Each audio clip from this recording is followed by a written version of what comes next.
Bonjour, je m'appelle Raymond Demey et je suis diseur de bonne aventure. Je suis également analyste existentiel et life coach. Ceci est la première vidéo d'une petite série qui traitera de mon art, la mancie, et plus particulièrement de la cartomancie à laquelle je m'adonne à l'occasion, utilisant l'ancien tarot de Marseille comme support. J'ai préparé un petit texte que je vais vous lire et commenter. Allons-y. Je me qualifie de diseur de bonne aventure parce que c'est ce que je fais tout le temps. J'accueille mes clients et leurs souvent mauvaises aventures. D'abord, nous l'analysons ensemble soigneusement. Ensuite, je les accompagne vers la mise en place de leur bonne aventure existentielle. Cela paraît simple, à la fois ce l'est, à la fois ce ne l'est pas. Et vous avez pu déduire de ce que je viens de dire que j'installe rarement mes clients d'emblée devant un jeu de tarot. Encore que parfois, cela commence par un tirage de cartes ou par une initiation au tarot qui confronte mon client à l'aventure qu'il se raconte sans cesse à lui-même et qu'il raconte aux autres, à son propos et à propos des autres et du monde. On en vient ensuite, mon client et moi, à la phase analytique et au coaching qui lui fait cortège, et quand tout se passe bien, les séances avec ou sans les cartes alternent et se succèdent à un rythme choisi de commun accord. Au début, une fois par semaine, une séance de 2 heures, puis plus tard, une fois tous les 15 jours, une fois par mois, puis ensuite de temps à autre. Sauf si l'entreprise se double d'une initiation au tarot, voire d'une formation one-to-one ou par groupe restreint à la mancie. À ce moment-là, l'analyse existentielle se double d'une analyse didactique. On apprend à se connaître en 2 mots. On renaît à soi-même, on apprend non seulement à devenir le sujet de son verbe, plutôt que de rester l'objet du verbe de l'autre, mais on apprend également comment entraîner d'autres qui le désirent à faire de même. Je suis donc également formateur de manciens et je gère une petite école que j'ai appelée l'école de la bonne aventure. Et une première chose essentielle que je partage, tant avec mes clients qu'avec mes élèves, c'est que le monde dans lequel nous vivons est nettement plus vaste et plus complexe qu'on nous le dit. La mancie est donc un art complexe, difficile, oui, franchement. Et je veux bien faire simple, pour peu que ce dont je parle soit suffisamment riche et complexe. Sinon, j'estime qu'on s'enferme dans un faire petit ou dans un être un peu bête, tant répandu un peu partout autour de nous. Tout ça pour dire qu'il y a donc beaucoup plus de choses à percevoir qu'il ne nous paraît à première vue ou qui nous est dit. Mais curieusement, pour percevoir quelque chose, il faut d'abord croire à son existence. Eh oui. À ce qu'on dit, les Amérindiens du temps de Christophe Colomb n'avaient pas vu arriver ces 3 bateaux.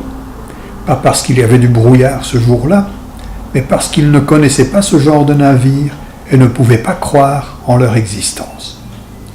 C'est dire combien il est important d'élargir le champ de ses perceptions, et le tarot nous aide à faire ça, mais on verra ça par après.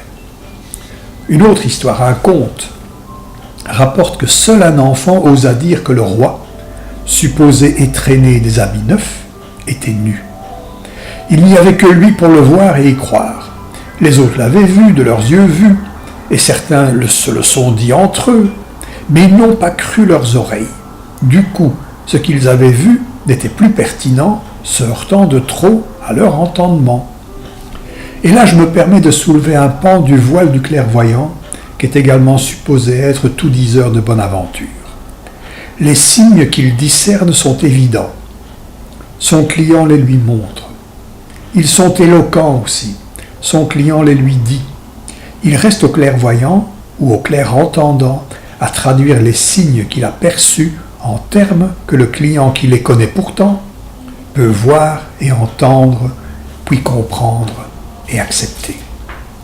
Souvent aussi le client tait ce qu'il sait Ils se censurent souvent inconsciemment d'ailleurs. Ce sont là autant d'interdits, en un mot ce coup-là, qu'il s'agira d'énoncer au moment opportun, au détour d'un lapsus langagier par exemple, ou d'une carte surgissant bien à propos et permettant au mancien de lever la censure sur des faits de vie qu'il coûtait tellement à son client de garder cachés. Et comment donc le mancien s'y prend-il pour savoir ces choses cachées? Comment perçoit-il qu'il y a là quelque chose qui n'ose pas dire son nom? Sinon parce que ce praticien est depuis toujours et pour toujours un hypersensible, un empathe qui souffre souvent de son don avant de comprendre à quoi bon avoir été fait ainsi. L'empathe hypersensible est destiné à avoir ce genre de perception, pas forcément d'exercer ce genre de profession. C'est comme d'être matheux ou d'avoir le don des langues. L'hypersensible possède donc un talent rare. Mais comme le dit le poète et chanteur Jacques Brel, avoir envie de réaliser un rêve, c'est le talent. Tout le reste, c'est de la sueur, c'est de la discipline. Et oui. La démarche consistant à consulter un diseur de bonne aventure, c'est laquelle? Pourquoi fait-on ça? Pour en apprendre davantage sur soi-même, les autres et le monde, certainement. Pour apprendre des choses qu'on savait déjà, mais sans les savoir vraiment. Pour en apprendre d'autres qu'on avait oubliées et qu'on avait enfermées quelque part, et qui insistaient tellement pour être dites qu'elles nous faisaient parfois souffrir, même physiquement. Ou pour en apprendre de nouvelles, qu'on n'aurait même pas pu soupçonner, et qui nous apparaissent soudain comme dans une surprise de conscience. Voilà toutes des bonnes raisons pour consulter un diseur de bonne aventure. Revenons-en à la notion « il faut y croire pour le voir ». Et comprenons du coup que la psychopédagogie fonctionne comme ça, que le sens même d'aller à l'école se trouve là. Y apprend-on des choses vraiment inconnues? Pas la plupart du temps. Si on y va pour ça, on y perd d'ailleurs souvent son temps.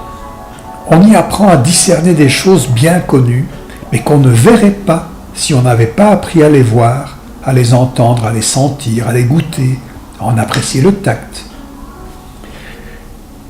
Bon, apprendre, c'est découvrir. Mais qu'est-ce que cela a à voir avec croire?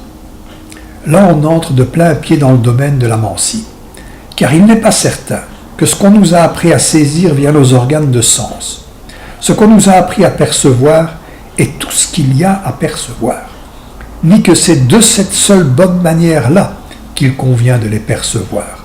En très bref, on nous a raconté des histoires, et les manières de les percevoir et de les comprendre nous ont été données en prime. Mais cela ne les rend pas vraies ni complètes. D'ailleurs, elles changent régulièrement, ces histoires, au gré, dit-on, des découvertes. Comme si la réalité nous était donnée par couches et qu'il fallait découvrir une couche après l'autre, comme on pèle un oignon et penser aux larmes qu'il convient d'y consacrer. Ces histoires qu'on nous raconte donc et qu'on prend pour vraies, à défaut de mieux, sont tout au plus vraisemblables en deux mots, et demandent sans cesse à être complétées, amendées, formulées autrement. Dans la formulation, il y a quelque chose de magique. Pensez aux formules magiques. Actuellement, on dirait que les paroles que nous employons pour parler de nous-mêmes, des autres et du monde sont performatives, qu'elles agissent sur ce qu'elles définissent, explicitent, racontent. Nous y reviendrons. C'est donc avec pas mal de bonne foi qu'il convient d'accepter, d'assimiler ce qu'on voudra bien nous apprendre. Nous sommes tous bien plus croyants que nous ne le soupçonnons. Tenez par exemple la conduite automobile.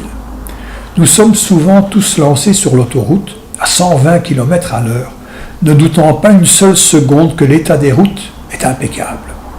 Aucun conducteur ne se dira qu'il y a peut-être un trou dans la route, suffisamment long, large et profond pour qu'on ne puisse pas le voir de loin, mais absolument létal néanmoins.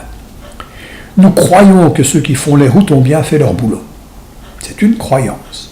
Et nous disons peut-être à part nous que ceux qui roulent devant nous seraient déjà tombés dedans avant nous. C'est du cynisme. Pourtant, le trou n'est pas à exclure pour peu qu'on veuille être raisonnable et rationnel. C'est donc une question de confiance, de bona fide, de bonne foi. Les moniteurs des auto-écoles conscients de ce qu'ils font vous diront qu'une bonne part de leur boulot consiste à rassurer leurs clients, à leur donner foi en la mécanique de leur véhicule et en l'état des routes et de leur signalisation qu'il convient d'obéir à la lettre. Et oui. Voilà pour cette fois-ci, à la prochaine.